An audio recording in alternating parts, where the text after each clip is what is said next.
한 조각 케이크 레슨. 오늘은 PEB 구조에 대해서 한번 설명을 해보겠습니다. PEB란 말은 프리 엔지니어링 빌딩의 약자로서 미리 제작된 건물이다 이 뜻입니다. 그래서 PEB 건물은 주로 공장에서 많이 쓰고요. 공장이란 말은 이제 대공간 구조가 되겠죠. 대공간.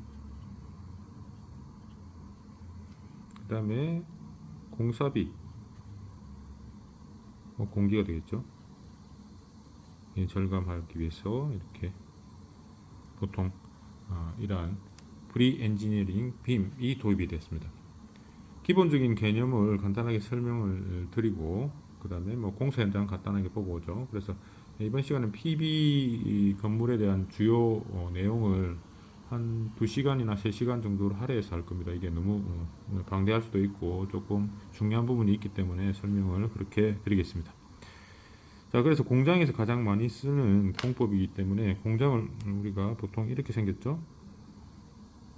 역학 시간에 그냥 이렇게 보통 이렇게 그래서 보통 이거를 산처럼 생겼다 해가지고 일본에서 나온 말인 것 같아요. 예, 산형 라멘이라 부르죠. 자, 이 친구가 기본적으로 우리가 대공간 구조를 설명하기 위해서 기본적인 내용인데요. 이걸 해석해 보면 일단 모멘트 선도만 한번 그려볼까요? 모멘트 선도가 이렇게 되죠. 이렇게 나와서 또 여기서 이렇게 나오죠. 올라가서 마이너스 마이너스 플러스 마이너스 마이너스 이렇게 나오죠. 자, 이 친구가 우리가 구조 해석을 해보면 모멘트 선도가 이렇게 나옵니다. 그 모멘트 선도란 말은 우리가 역학 시간에 배웠죠. 외력이죠. 외력은 역학이라고 했죠. 내력은 뭡니까? 내력은 재력학입니다. 자, 역학은 우리가 모멘트, 힘, 전단력 이렇게 있는데 일단 모멘트로 보고 이 친구 외력이 크면 파괴되고 내력이 크면 안전하다 이렇게 되겠죠. 자, 이 내력은 재료에 관계되니까 주로 공장은 재료가 뭐로 되어 있습니까? 철골로 되어 있죠. 철골. 그래서 이 친구를 철골로만 했습니다. 자, 그러면 외력이 크면 내력도 똑같이 저항을 해줘야 되니까 커지겠죠. 그래서 외력이 큰 곳에 부재, 그러니까 이게 부재라 볼 수 있죠. 내력이 커지려면 부재의 크기라죠. 부재의 크기도 증가된다. 그렇죠? 외력이 크면 이게 증가가 돼야 되겠죠. 아시겠죠? 자, 이쪽에서 보시면 우리가 그냥 일반적으로 12분의 오메가 L 제곱, 24분의 오메가 L 제곱 하잖아요. 그죠? 그렇다 치고 이 친구는 모멘트 크니까 우리가 그 고정담보 한번 볼까요? 고정담보에 완전 고정일 때는 이렇게 모멘트 선도가 나오죠. 이 친구가 거의 비슷하게 나오죠. 이 고정도가 기둥이 완전하게 고정이 되면 역학 시간에 다 설명드린 겁니다. 이게 12분의 오메가 L 제곱이 되고 마이너스 이게 얼마입니까? 24분의 오메가 L 제곱 양단이 고정일 때. 자, 그러면 저는 눈으로 어떻게 보냐면 이거는 그냥 2배구나. 2배 24로 곱해버렸어요. 24 곱하면 이게 1배구나. 자, 이 친구는 2배가 커져야 되는 겁니다.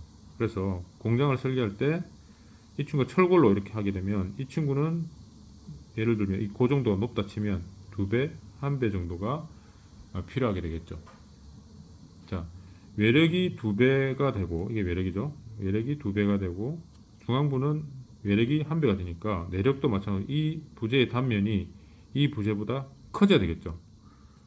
자, 여기서 이제 문제가 발생하죠. 왜 그러냐면 우리가 철골이란 친구는 H형광으로 되어 있죠. H형광은 단면이 일정하죠.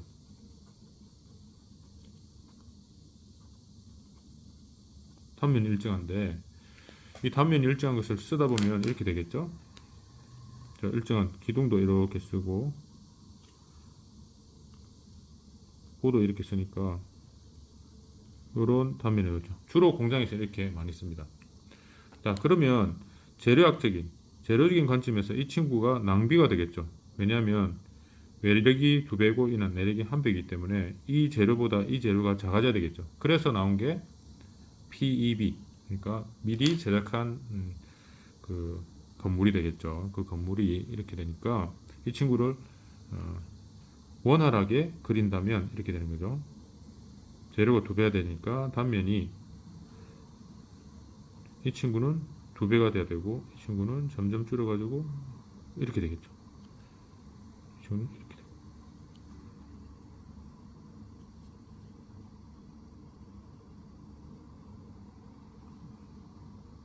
이렇게 되는 거죠. 예를 들면 그렇습니다.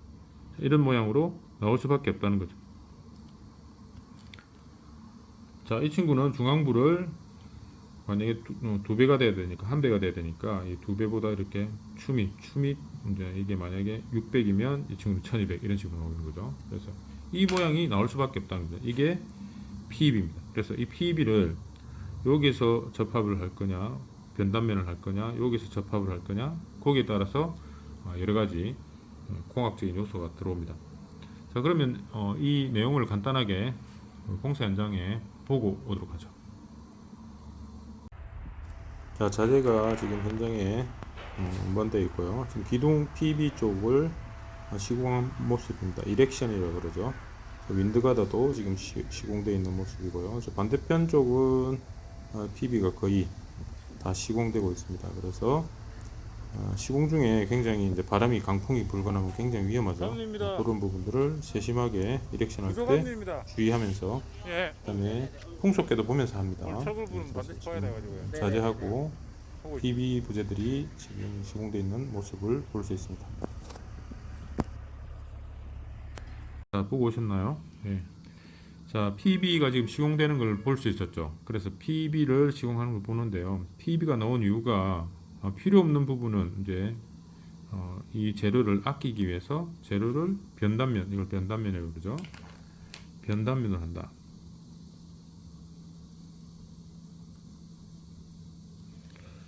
여기 변단면이죠.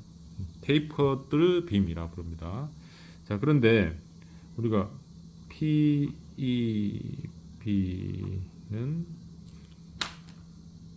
적어볼까요? 위험하다.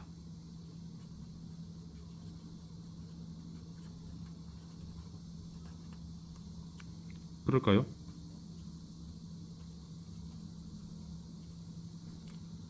아닙니다. PEB는 위험하다가 아니고 정확하게 표현하면 위험할 확률이 높다.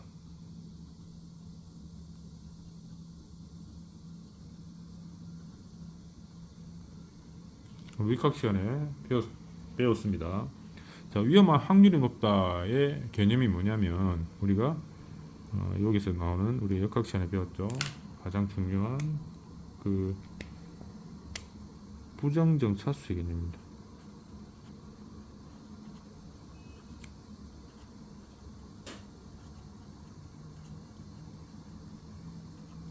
그래서 붕괴될 때까지의 차수가 너무 약하면 즉시 붕괴되는 거죠. 그래서 우리가 한번 개념적으로 한번 찾아보도록 하죠. 자, 첫 번째, 트러스는 안전한가? 트러스는 안전할까요? 자, 트러스는 안전한가? 그렇지 않습니다. 왜 그러냐면 잘 보세요. 우리가 트러스가 공장을 트러스로 만들어 둡시다. 이렇게 트러스로 만들었다 치죠.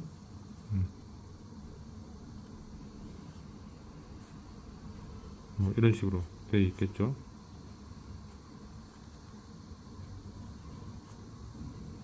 이렇게 되어 있다 칩시다. 자, 이 친구가 무슨 이유에서인지 여기 절점이 이렇게 있는데 어떤 이유에서든지 이 친구가 만약에 파괴됐다 칩시다. 역학시간에 뭐죠? 트러스는 인장 압축만 받는다.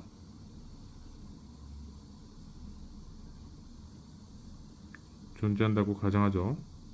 그런데 이 사제가 없어져 버리면 어떻게 될까요? 이 친구가 네모나게 변하면서 이 친구가 인장 압축력이 없어지면서 전단력과 힘이 작용합니다. 이 부재가 여기 없어졌기 때문에. 그러면 이 친구가 거의 파괴되겠죠. 그래서 전체 시스템이 흔들어져 버립니다. 그게 바로 흔들어진단 말은 파괴된다는 뜻이에요. 전체 붕괴가. 물론 이쪽 부분이 좀 온전하면 일부가 덜렁덜렁 되면서 버티고 있겠죠. 자, 그래서 차수의 개념은 우리가 이해할 때 보세요. 자, 역학 시간에 배웠죠. 이게 고정단위 3개가 있으면 어떻게 됩니까? 3차 부정등이죠. 그래서 이 친구가 붕괴될 때까지 하중을 누르면 어떻게 됩니까? 예를 들면 그렇게 되면 어쩌어쩌 하다가 이 친구가 1차 부정정, 이거 3차 부정정이죠. 1차 부정정 갔다가 다시 뭐 예를 들면 이 지단이 이렇게 핀으로 봤다가 뭐 붕괴가 된다. 이렇게 되는 거죠. 이게 차수의 개념입니다. 차수. 부정정 차수가 높을 경우에는 우리가 정확하게 말은 위험할 확률이 낮다라는 뜻이죠. 부정정 차수가 낮을 경우에는 이 친구가 어떤 힘이 가력해 가지고 어디가 힌지가 생겼다. 뭐 붕괴 모드가 생겼다. 이렇게 되면 붕괴됩니다. 그래서 PEB는 위험하다 말이 정확하게 표현이 아니고 PEB는 위험할 확률이 높다. 마찬가지로 트러스도 마찬가지입니다. 요 부재 하나가 작살이 나더라도 이 건물 자체는 붕괴됩니다. 마찬가지로 이쪽도 하나가 작살이 나면 이 건물이 붕괴가 되겠죠. 트러스도 마찬가지로 위험할 확률이 높은 건물입니다. 예를 들면 저 성수대교 같은 경우에 갤버보라 있죠. 이게 갤버보인데 이쪽 핀 부분이 볼트가 풀리면서 붕괴됐죠. 그래서 하나가 잘못되면 트러스도 마찬가지로 이제 부정정 차수가 낮기 때문에 위험할 확률이 높은 건물입니다. 그렇다고 해서 위험하다라는 표현은 좀 잘못된 표현입니다. 그래서 어떤 구조물이 위험할 확률이 높다. 그럼 PEB는 왜 위험할 확률이 높을까요? PEB는 그림을 그려보면 여기가 힌지라고 표현을 일단 해봅시다. 여기 힌지. 그죠? 그러면 이 3차 부정정에서 1차, 2차, 3차 빠졌으니까 정정이죠. 정정 구조물. 주로 정정 구조물인데 이 정정 구조물에 힘을 어떻게 가력을 해서 문제가 생겨서 여기에 이 부재가 붕괴가 왔다. 파괴가 왔다. 그러니까 항복이 왔다. 이렇게 되면 어떻게 됩니까? 정정에서 바로 불안정으로 갑니다. 부정정 차수가 떨어지기 때문에 그래서 불안정이 되면 바로 붕괴가 되는 거죠. 이게 무슨 말이냐면 정정이 불안정으로 가는 순간에 순식간에 일어나지는 어떤 차수의 변환으로 사람들이 여기 만약 사람들이 있다 칩시다. 여기 사람들이 있으면 이 친구들이 대피가 어렵다 이런 뜻입니다. 바로 붕괴 직면을 하는 거죠. 그래서 부정정 차수가 높은 경우에는 위험할 확률이 낮고요. 부정정 차수가 낮은 경우에는 위험할 확률이 높다. 위험하다 말은 구조물이 붕괴된다는 뜻입니다. 자, 그래서 이번 시간은 이 정도 PEB가 왜 생겼는지에 대해서 했고요. 트러스도 마찬가지입니다. 트러스도 이 부분이 부재에서 이걸 콘크리트로 다 때리 부을 수도 있죠. 근데 이 부분이 필요 없는 부분을 이렇게 솎아낸 겁니다. 이 삼각형 부재가 필요 없으니까. 그래서 솎아낸 부재 트러스하고 PEB가 우리가 주로 대공간에 많이 쓰는데 저는 PEB보다는 이제 트러스를 선호하는 편입니다. 자, PEB 종류 중에서 여러분들이 여러 가지 H형 모양도 있는데요. 그것은 다음 시간에 아까 그 공사 현장 보셨죠? 그래서 PEB 모양이 여러 가지가 있지만 그거는 다음 시간에 할 겁니다. 그래서 PEB 모양은 H빔으로 되어 있는데 이렇게 H빔으로 되어 있어요. 모양이 변하겠죠. 이쪽에는 커지고 이쪽에는 작아지는데 PEB 중에서도 이제 코로게이티드 빔이라는 게 있어요. 이게 이제 파형으로 되어 있는 게 있습니다. 파형 강판. 이 외부가 하향으로 되어 있는 게 있습니다. 이거 굉장히 설계를 주의해야 될 PB 종류 중에 하나인데요. 이 파형 강판으로 되어 있는 외부가 빨래판처럼 되어 있어요. 요 PB는 여러분들이 검토하실 때 매우 주의를 기울이셔야 됩니다. 왜 그러냐면 우리나라의 이 파형 강판에 정확하게 실험한 그 자료가 잘 없고요. 부산대학교 실험 저하고 같이 했던 오 교수님하고 했던 그 파형 강판 실험이 굉장히 많이 했는데요. 국내에서 유일하게 파형 강판 실험은 부산대에서 했다라고 보시면 됩니다.